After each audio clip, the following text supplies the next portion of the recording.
Sons of the Forest. I have about 50 hours in this game, and 40 of those hours were spent cutting down trees and dying, but it kind of filled in that survival game cavity that I needed filled for a while. Animal Well. I didn't get around to this until recently, but it's incredible. Check it out. Dead by Daylight. I don't want to talk about it.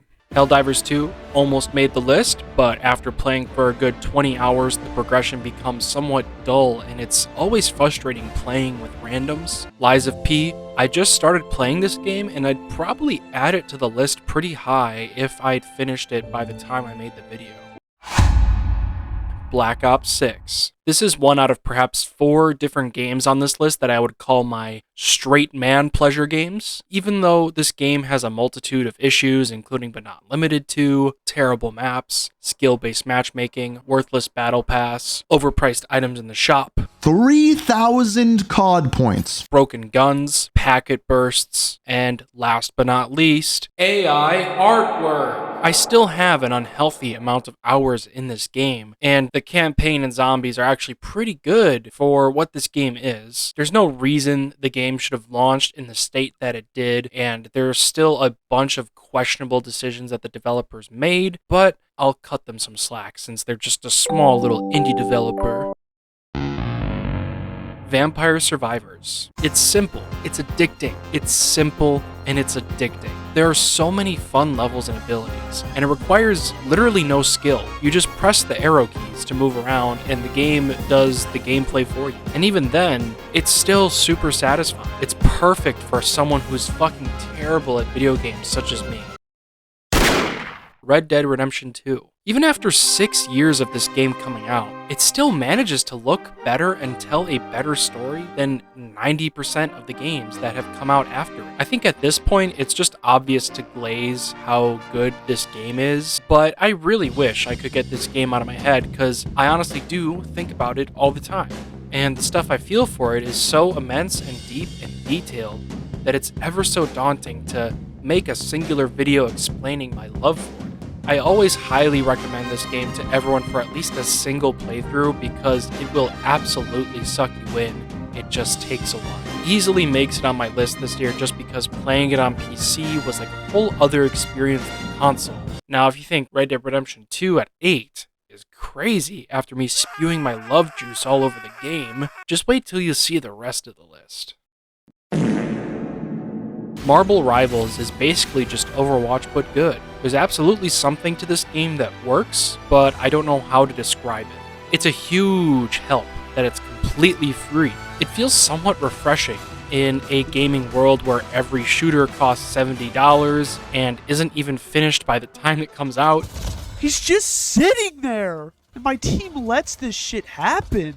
Like, what the fuck? And I know none of my teammates are going to take it down, so I'm going to have to swap classes, get the rocket launcher, die 5 times trying to destroy it. It really feels like NetEase and Marvel put a lot of care and effort into the gameplay and the design of this game, and it really shows. Dave the Diver is basically this.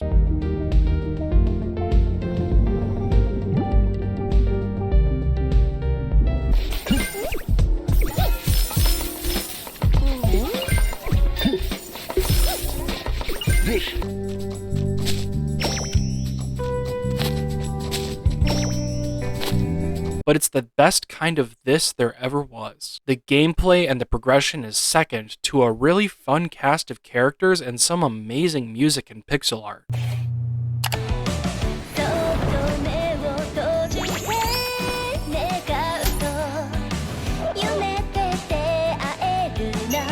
This game was great to play in between other games I was playing since it offered a more chill and casual experience that I think more people should value today.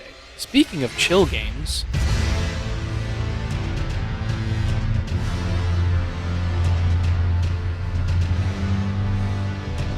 I actually fucking hate this game. Nothing makes sense, it's completely unfair, it's unbalanced, and it's got a horse that can double jump.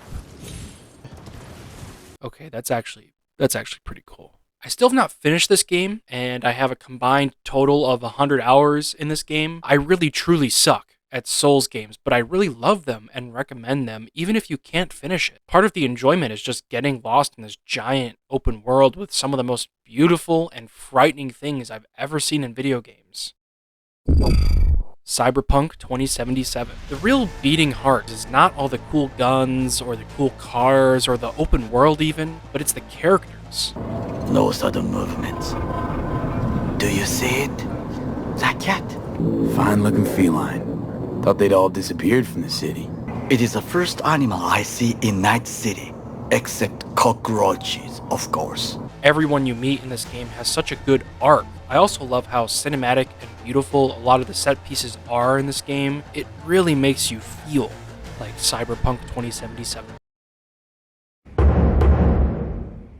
Yakuza and the Like a Dragon series is my favorite franchise of all time when it comes to video games.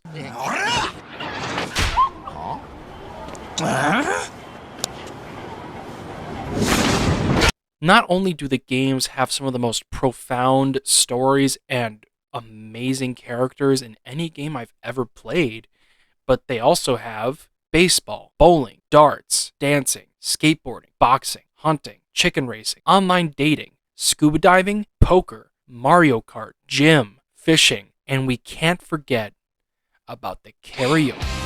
誰だ?次の曲だぞ。どういうわけだろうな。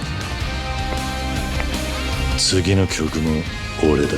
Those are all mini games from other Yakuza games. This game is like 3 games in one, because you have the regular turn-based RPG combat, Sujimon, which is just Pokemon, and Animal Crossing all in one. I do wish that they took more chances when it came to the story and characters, but Here to Use segments were still very nostalgic and heartwarming for someone like me who has played way too much of these games. The new map is also incredible and so refreshing, and it makes me excited for their new game, Like a Dragon Pirate Yakuza in Hawaii.